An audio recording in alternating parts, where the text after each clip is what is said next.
మా అక్కగారైన sister Mary gold గారు దేవుని వాక్యం అందించబోతూ ఉన్నారు. వీరు 3 సంవత్సరాలు ఉపవాసం ఉండి ప్రార్థన చేయడం ద్వారా పరిశుద్ధాత్మతో నింపబడిన వారై ఆత్మ సంబంధమైన వరములు కలిగి ప్రభువుతో మాట్లాడుతూ దర్శనాల ద్వారా కళల ద్వారా ప్రభు సన్నిధిలో గడుపుతూ అనేక మందిని ఆత్మీయంగా సిద్ధపరుస్తూ బలపరుస్తూ ఉన్నారు.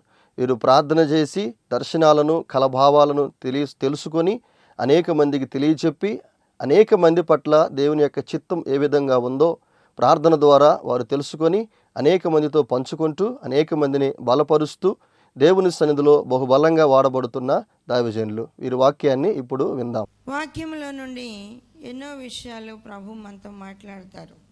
ఆయన ఎన్ని విషయాలు తెలియజేసినా దాని అర్థం ఏంటంటే లాస్ట్కి మనము ఆయన పిల్లలమై ఆయనకి ఇష్టమైనట్లుగా ఆయన రాజ్యంలో ఉండడానికి సిద్ధపడి ఉండాలి అనే ఒక ఉద్దేశమే. వాక్యాలు చెప్పినా, ఉపవాసాలున్నా, ప్రార్థన చేసినా, ఏం చేసినా కూడా ప్రభువుతో ఉండడానికి సిద్ధపడడం. ప్రభువుతో ఉండడానికి మనము సిద్ధపాటు కలిగి ఉండాలి. చివరి రోజుల్లో మనం ఉన్నాం. తెగుళ్ళు ప్రారంభమైనవి, వస్తూ ఉన్నాయి. ఒకవేళ ప్రభు కూడా వస్తాడేమో మనకు తెలియదు. త్వరగా ఆయన ఎప్పుడు వస్తాడో తెలియదు. ప్రభువు వస్తే బుద్ధిగల కన్యకల్లాగా ఎదుర్కోవడానికి సిద్ధపాటు కావాలి. ఒక సహోదరు నన్ను అడిగింది, ప్రభువు దొంగ వలె వస్తానన్నాడు, ఇంకొక చోటేమో ఆర్భాటంతో ప్రధాన దూత శబ్దంతో వస్తానన్నాడు, ఎట్టొస్తాడంటావు అంది. తెలుసా ప్రభు ఎలా వస్తాడు? దొంగలాగా వస్తాడా? ఆర్భాటంతో అందరికీ తెలియజేసి వస్తాడా? మీకు ఎప్పుడైనా అలాంటి ఆలోచన వచ్చిందా? ఎలా వస్తాడు? నువ్వు నిర్లక్ష్యంగా ఉంటే దొంగలాగా వస్తాడు. నీకు తెలుసుకున్న బిడ్డలకి ఆర్భాటంగానే కనబడతాడు. తెలిసిన వాళ్ళకి ఆర్భాటంతో ప్రధాన దూత శబ్దంతో ప్రభు భూమి మీదకి దిగి వస్తాడు.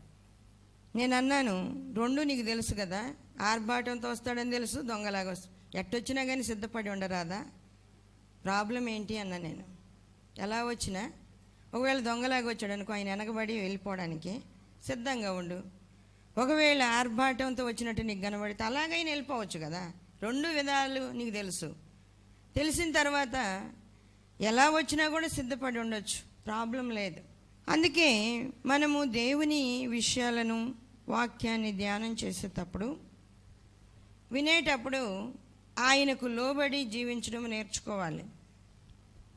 ప్రధాన దూత శబ్దంతో వస్తాడు కాబట్టి ఆయన అలానే అంతా వినపడజేసి అందరికీ అర్థమయ్యేటట్టు చేసి వస్తాడు అని భ్రమలో బ్రతకూడదు. అలాగని దొంగలాగా వస్తాడు, నిద్రపోయేటప్పుడు కూర్చొని మేల్కొని చూద్దాం అని అలాంటి భ్రమలో ఉండకూడదు. ఎలా వచ్చినా ఆయన మనల్ని తీసుకొని వెళ్తాడు, అది ఖాయం. ఆయన వచ్చాడంటే అన్ని మార్పులు జరిగిపోతూ ఉంటాయి. అందుకే మనము సిద్ధపాటు కలిగి జీవించాలి.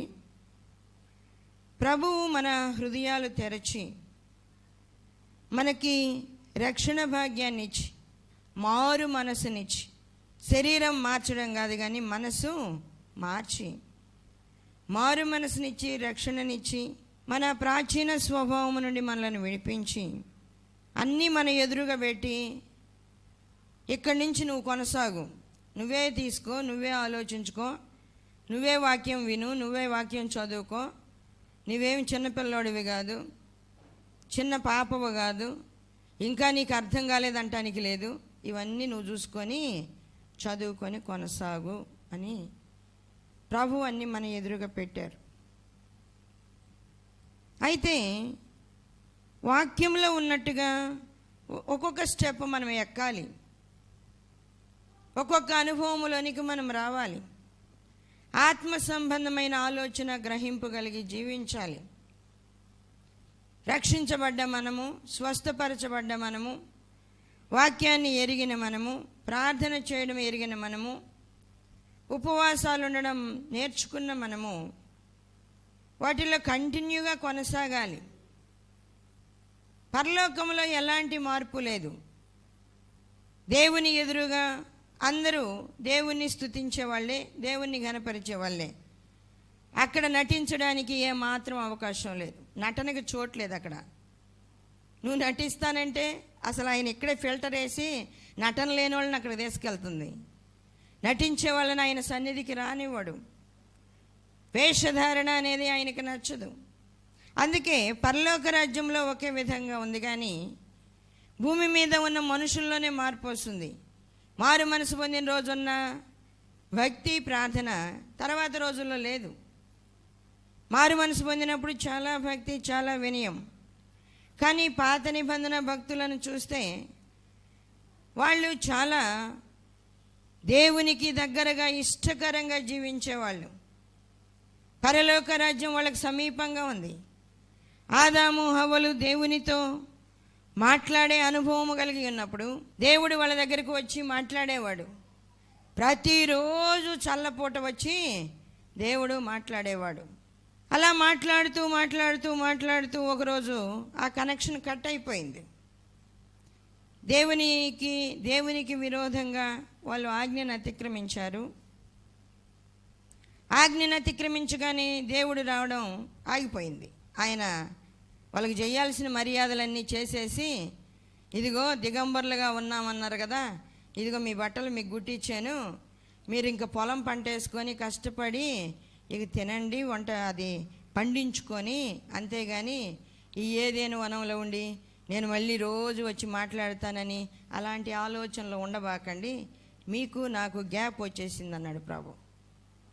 అయిపోయింది. ఇంకా వాళ్ళు బయటికి వెళ్ళిపోయారు, బయట ఉన్నారు.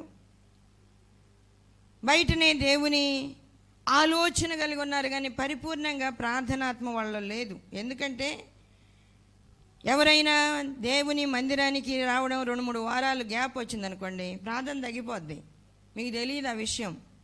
ఫోన్లో మాట్లాడారనుకోండి, ప్రార్థన చేయించుకున్నారనుకోండి, ఆ అనుభవం కొద్ది రోజులు ఉంటుంది, 1 నెల రోజులు ఉండొచ్చు అనుకుంటున్నా నేను. ప్రార్థన సహవాసం కలిగి ఉంటే అది కొద్ది రోజులు మనకి పనిచేస్తూ ఉంటుంది. అలాంటి సహవాసాన్ని కోల్పోయామనుకోండి, ఏదో పనిపడో ఏదో ఒక అవసరత వచ్చో అనారోగ్యం వచ్చో ప్రార్థనకు రావడం మానేస్తే, తగ్గిస్తే దేవుడు మనతో మాట్లాడడం కానీ, ఆ ఆలోచన కానీ, ఆ జ్ఞానం కానీ, ఆ గ్రహింపు కానీ మనకి ఉండవు. అందుకే దేవుడు రోజు వచ్చి మాట్లాడేటప్పుడు ఆదాము హవ్వలు బాగున్నారు, తర్వాత బలహీనం అయిపోయారు. ఇప్పుడు అన్న దిగులేస్తుంది ఆదాము హవ్వలకి. అప్పుడు చాలా బాగుండేది కదా, ఆయన వచ్చి మనతో మాట్లాడేటప్పుడు ఎంతో నెమ్మదిగా ఉండేది కదా, ఇప్పుడు అది కోల్పోయాం కదా అని బాధతో వేదనతో చాలా ఇబ్బంది పడుతూ ఉండేవాళ్ళు. ఆ తర్వాత పిల్లలు పుడుతూ ఉన్నారు. ఆదాము హవ్వలకి పిల్లలు మళ్ళా పుట్టారు. హేబేలు చనిపోయిన తర్వాత బయటికి రాగానే హేబేలు చనిపోయాడు. హేబేల్ని వాళ్ళ అన్నే చంపేశాడు. ఆ తర్వాత మళ్ళా పిల్లలు పుట్టారు. దేవుని నామాన ప్రార్థన చేయడం ప్రారంభమైపోయింది. ఆ తరువాత ఆదికాండం 5వ అధ్యాయము 21 నుంచి చూద్దాం. హానోకు 65 ఏండ్లు బ్రతికి మెతూషలను కనెను. హనోకు మెతూషలను కనిన తరువాత 300 ఏండ్లు దేవునితో నడుచుచు కుమారులను కుమార్తెలను కనెను. హానోకు దినములన్నీ 365 ఏండ్లు. హానోకు దేవునితో నడిచిన తరువాత దేవుడు అతనిని తీసుకొని పోయిన గనుక అతడు లేకపోయాను. దేవునితో నడవడం. ఆదాము హవ్వలు దేవుడు వచ్చినప్పుడు దేవుని వెనకాల నడిచేవాళ్ళు. ఒక్కొక్క చెట్టు పండు చూపించి, ఇది చాలా బాగుంది ప్రభువా, ఇది చాలా బాగుంది, చాలా టేస్ట్ ఉంది, తింటావంటే ఆయన నవ్వుకునేవాడంట. అంటే పుట్టించింది నేను కదా, దాని రుచి తెలియకుండానే నేను ఆ మొక్కని మొలిపించానా, ఆ పండు గురించి నాకు తెలియదా అని. అంటే పిల్లలు మాట్లాడేటప్పుడు తల్లిదండ్రులకు తెలిసినా కూడా ఏమంటారు అంటే నవ్వుకుంటారు, మళ్ళీ మాట్లాడరు వాళ్ళు ఎక్కువ.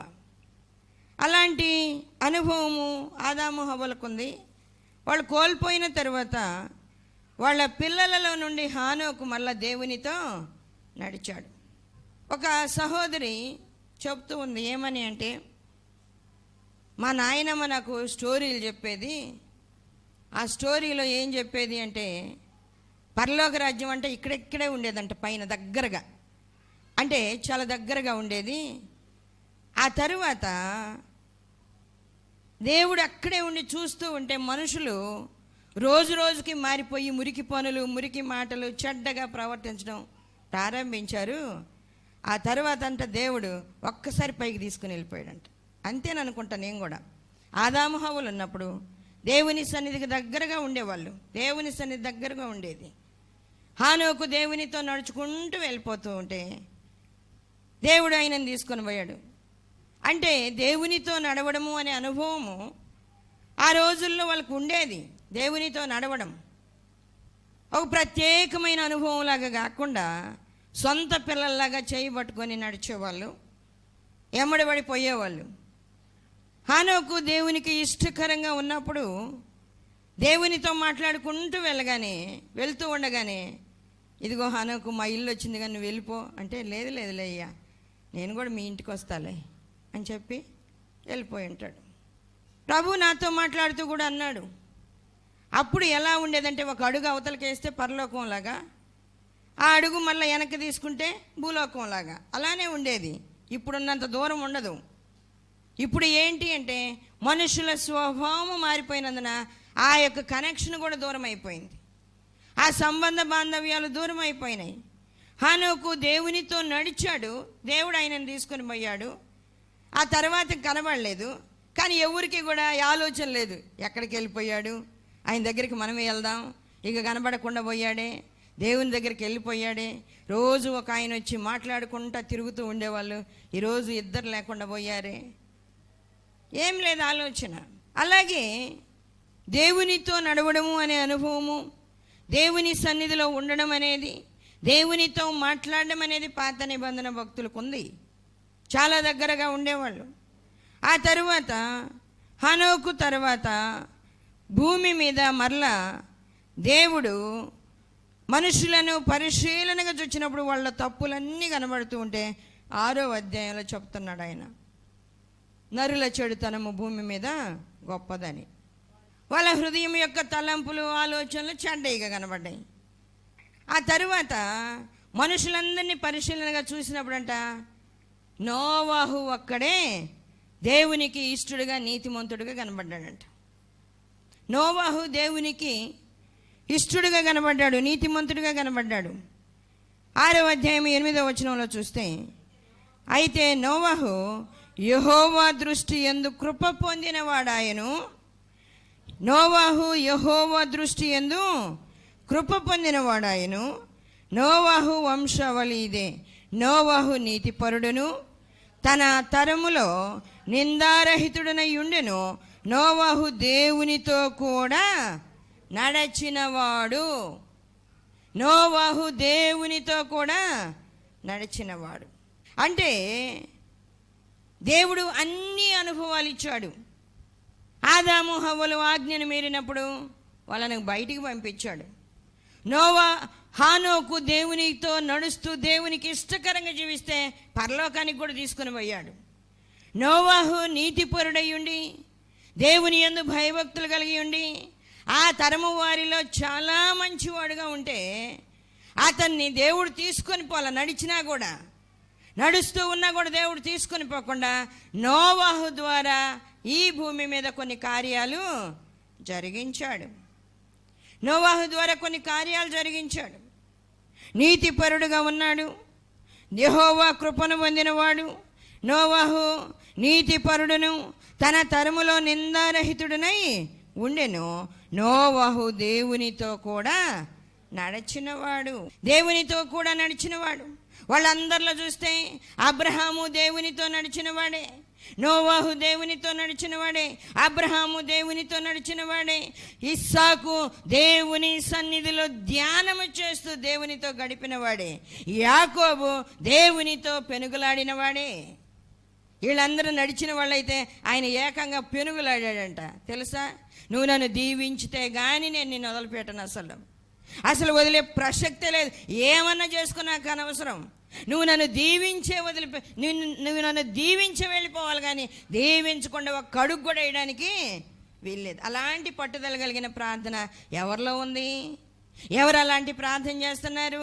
అలాంటి ప్రార్థనా పరులుంటే దేవుడు మనల్ని కూడా పరిపూర్ణంగా ఆశీర్వదించడా? ఖచ్చితంగా ఆయన ఆశీర్వదిస్తాడు. యాకోబు పెనుగులాడాడు. ఇక్కడ నోవహు దేవునితో కూడా నడిచినవాడు. దేవుడు నోవహుకి కొన్ని పనులు చెప్పాడు. ఇదిగో నోవహు ఓడను తయారు చేయి, ఓడను తయారు చేయమని నోవహుకి చెప్పాడు. నోవహు ఓడని తయారు చేశాడు. ఆ దినాలలో ఎవరి గురించి దేవుడు మాట్లాడినా దేవునితో నడవడం, దేవుని ఎదుట పరాక్రమం కలిగిన వాడట, మనుషుల ఎదుట కాదు. ఇప్పుడు మనుషుల గొప్పతనం మనుషుల ముందే, దేవుని కాడ లేదు. భక్తుల యొక్క మా గొప్పతనం అంతా కూడా విశ్వాసుల గొప్పతనమైన, దైవజనుల యొక్క గొప్పతనమైన దేవుని కాడ అసలు లేదు, మనుషుల కాడనే. తెలుసా? మనుషుల దగ్గరే ఉంది. వాక్య భాగాల్లో మనం చూస్తూ ఉంటే నిమ్రోదంట దేవుని ఎదుట పరాక్రమశాలి అంట.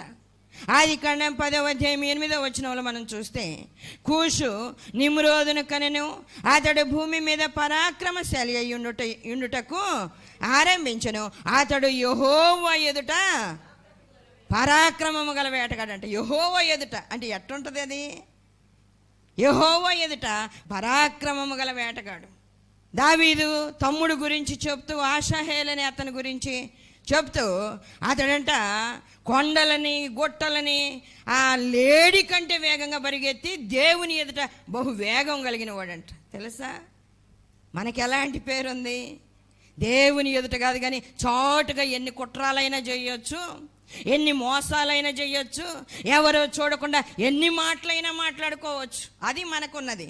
కానీ దేవుని ఎదుట వాళ్ళ పరాక్రమము, దేవుని ఎదుట వాళ్ళు వేటాడే విధానం, దేవుని ఎదుట వాళ్ళు పరిగెత్తే విధానం తెలుసా? మనం కొండ చుట్టూరు తిరిగిపోగానే ఆయన రయ్యని ఎక్కేసి అడు దిగుతాడు అనమాట, అంత వేగం కలిగిన వాడు. దేవుని సన్నిధిలో దేవుని ఎదుట వీళ్ళందరి యొక్క ఆ పనులన్నీ కనబడుతుంటే దేవుడు చెప్తూ ఉన్నాడు, మనుషులు చెప్పడం వల్ల.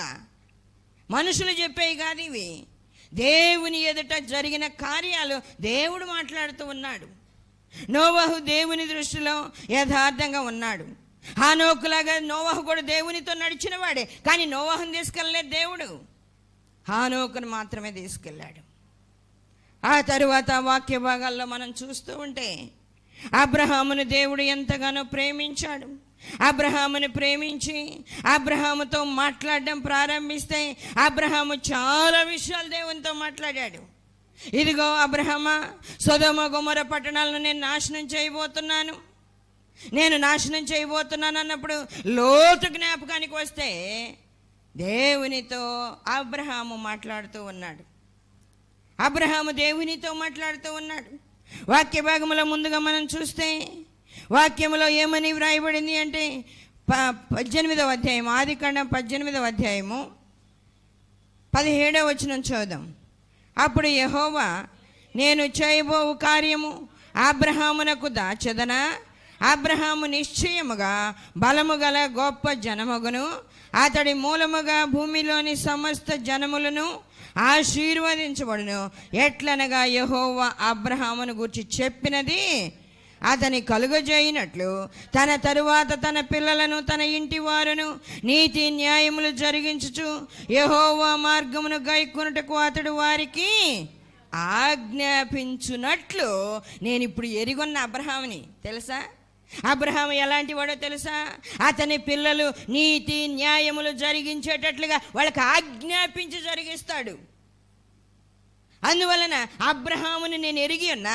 అబ్రహాము అంత నీతి గలవాడు, అబ్రహాము అంత మాట వినే విధేయత కలిగిన వాడు. అబ్రహాంకి ఎలా దాచిపెట్టగలను? నేను అబ్రహాముకి చెప్పకుండా దాచగలనా? ఈ విషయాలు అబ్రహాముకి చెప్పకుండా దాచలేను. దేవుడు అబ్రహాముతో అవసరం వచ్చినప్పుడల్లా వచ్చి మాట్లాడేవాడు, అక్కడికి పడినప్పుడల్లా వచ్చి మాట్లాడేవాడు. అబ్రహాము జీవితంలో జరిగిన స్పెషల్గా జరిగింది ఏంటి అంటే అబ్రహాము గుడారానికి వచ్చి దేవుడు భోజనం చేశాడు. అబ్రహాము గుడారానికి వచ్చి దేవుడు భోజనం చేశాడు. యేసయ్యని భోజనానికి పిలిచిన సీమోను యేసయ్యని పట్టించుకోకుండా ఉంటే అబ్రహాము దేవుడు రాగానే కూర్చోండి అయ్యా అని బ్రతిమలాడి కూర్చోబెట్టి భోజనం తయారు చేసి పెట్టాడు. అబ్రహాముకున్న ప్రేమ అది. అబ్రహాము గొప్ప జనమవుతారని, వాళ్ళ పిల్లలకు నీతి న్యాయములు జరిగించేటట్లుగా ఆజ్ఞాపించగలడని దేవుడు ఎరిగి అబ్రహాము నేను ఎలా పోగొట్టుకునేది, అబ్రహాముని వదిలేసి ఎలా ఉండేది, అబ్రహాముకు దాచిపెట్టి నేను ఎలా ఉండగలను, అందుకే నేను దాచను, అబ్రహాముకు అన్నీ చెప్తాను. రోజు అబ్రహాము దగ్గరికి వచ్చి దేవుడు మాట్లాడుతూ ఉంటాడు చాలా విషయాలలో. 15వ అధ్యాయంలో, 16వ అధ్యాయంలో, 17లో కానీ 18లో కానీ మీరు పరిశీలనగా వాక్యాలు చదువుతూ ఉంటే దేవుడు అబ్రహాముతో ఎలా మాట్లాడేవాడు, అబ్రహాము దేవునితో ఎలా నడిచేవాడు, అన్ని అనుభవాలని అబ్రహాముకి. హానోకులాగా దేవునితో నడుస్తున్నాడు, హానోకులాగా దేవునితో మాట్లాడుతూ ఉన్నాడు, నోవాహులాగా దేవునితో నడుస్తూ ఉన్నాడు. అన్ని విషయాలు ప్రభువు చెప్తూ ఉంటే అబ్రహాం వింటూ ఉన్నాడు, అన్ని విషయాలు వింటూ ఉన్నాడు. ఆదికాండం 17వ అధ్యాయము 21, 22 వచనాలు మనం చదివితే, అయితే వచ్చు సంవత్సరము ఈ కాలమందు శారా నీకు కనబోవు, ఇస్సాకుతో నా నిబంధనను స్థిరపరిచెదనని చెప్పెను. దేవుడు అబ్రహాముతో మాట్లాడుట చాలించిన తరువాత అతని యొద్ద నుండి పరమునకు వెళ్ళెను.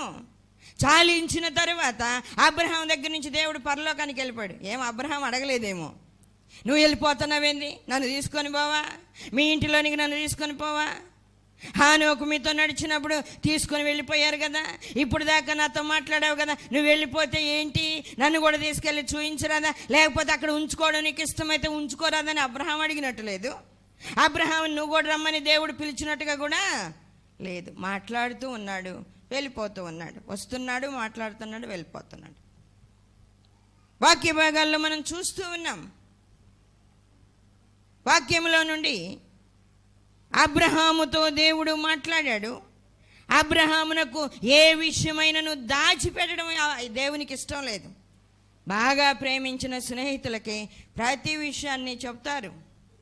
ప్రేమించిన శిష్యులకి, స్నేహితులకి, ఫ్రెండ్స్కి ఏ విషయమైనా దాచిపెట్టుకొని ఉండరు మనుషులు. అలాగే దేవుడు అబ్రహాముని స్నేహితుడు అనుకొని ఏ విషయాన్ని కూడా దాచడం వల్ల అబ్రహాం కూడా మళ్ళీ దాన్ని రెట్టించి అడగడం వల్ల, ఎలా చేస్తే ఎట్ట ప్రభువా, ఎలా చేస్తే ఎలా, ఇది ఎలా భరించగలం, ఇది మేము ఓర్చుకోలేము, నా పిల్లల దాసులైతే ఎలా, ఇలా ఏం అడగడం వల్ల ఏది చెప్తే దానికి లోబడి ఆ మాట ప్రకారంగా దేవునికే వదిలేశాడు. దేవా నీ ఇష్టం చేయని. అబ్రహాం ఏనాడు అలా మాట్లాడలేదు. లోతు విషయంలో సొదొమ గొమొర్రా పట్టణాలను నాశనం చేయబోతున్నాను అన్నప్పుడు లోతు జ్ఞాపకానికి వచ్చి, లోతున్నాడయ్యా అడగొచ్చు డైరెక్ట్గా అబ్రహాం కూడా, ఇదిగో మా అన్న కొడుకు నా కుమారుడు అవుతాడు కదా, ఆ లోతు అక్కడ ఉన్నాడు, లోతున్నాడు కాబట్టి నేను బాధపడుతున్నానయ్యా అంటే దేవుడు ఏం చెప్పేవాడు. కానీ ఇండైరెక్ట్గా వస్తున్నాడు అనమాట. డైరెక్ట్గా ఆ మాట అట్లాగే అడగకుండా ఇలా ఇంకొక రూట్లో అడుగుతూ ఉన్నాడు అబ్రహాము. అక్కడ 50 మంది నీతిమంతులు ఉంటే వాళ్ళని రక్షించవా? ఎందుకు రక్షించిన అబ్రహాం? దేవునికి తెలుసు, ఆయన నవ్వుకుంటున్నాడు. అబ్రహాం చూడు, ఇలా అడగొచ్చు కదా, ఇలా అడగకుండా ఇంకొక విధానంలో వస్తున్నాడు, ఇలా అడుగుతున్నాడు, 50 మంది నీతిమంతులు ఉంటే రక్షించవా అన్నాడు అని ఆయన నవ్వుకుంటూ ఉన్నాడు. రక్షిస్తాను అన్నాడు.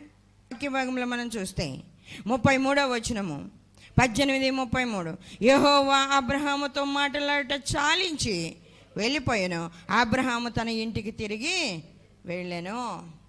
తెలియజేస్తూ నేను ముగిస్తున్నాను. దేవుడి మాటలు దీవించును గాక. ప్రార్థన చేసుకుందాం.